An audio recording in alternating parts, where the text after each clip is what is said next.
Yeah. Now here's a scene where you see Jim. Now, even the first time I ever heard of this movie was actually when, like I said, the trailer for this was on the Monsters Inc. They had the trailer for this on the Monsters Inc. DVD, which is actually the first time I ever heard of this movie. Yeah, it's actually in the beginning. Yeah, and then I remember seeing this on Toon Disney as a kid, little kid. But then I kind of it kind of disappeared from me from me. It kind of vanished from me, kind of traced for a while until it popped up on Netflix.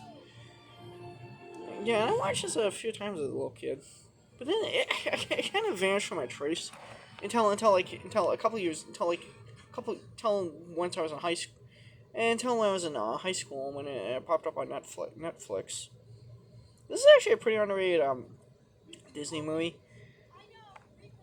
Now, 2 years before this, you had Fox's own Fox Animation that did their own animated sci-fi space epic. That it was Titan A. That's a really underrated one. Titan A is criminally underrated. That movie should be on Disney Plus. I mean, come on, Fox. Come on, Disney. Put that on Disney Plus. You own Fox now. Just put it on Disney Plus for God's sakes, Disney.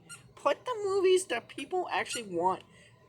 What is it? What is it, Disney? You won't put the beloved cult. You won't even put your own classic animated shows on Disney Plus for God. Like Buzz Lightyear, Star Command for God's Disney for God's sakes, guys. Oh Jesus, I mean Disney, come on.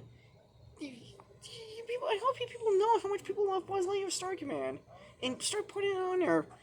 Okay. I mean, at least they have Lightyear, but I mean, Buzz Lightyear, Star Command. That's a cult animated Disney series. So.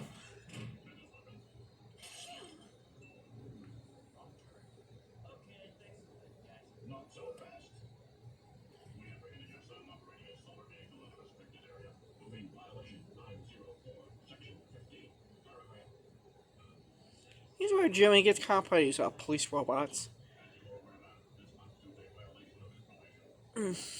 Basically, he's basically a juvenile criminal. He's basically Kirk from the Kelvin Timeline Star Trek. Before I kind of wonder this is actually kind of what inspired Kirk in the Kelvin Timeline Star Trek. You kind of wonder if that was actually they got the inspiration for that from this movie. Basically, with Jimmy, he's basically a juvenile. He's supposed to be like 15. I think he's supposed to be like 15. But the funny thing is, Joseph Gordon-Levitt was actually in his early 20s when he did voice the character. Yeah, I know, it's kind of crazy. As a 15-year-old is running on a space surfboard on his own. Those police bots are actually pretty cool design. I actually like the steampunk aesthetic of this movie. It kind of gives it a...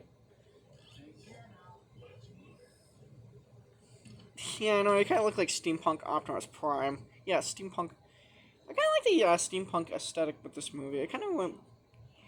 In contrast to like Tiny A, which has your more apocalyptic, has your usual kind of high-tech sci-fi look. This kind of gives it almost looks like an old painting, old school paintings, kind of.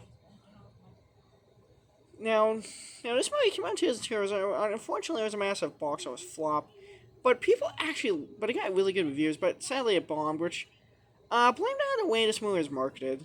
I mean, the trailer, one of the TV spots for this movie spoiled the movie pretty much.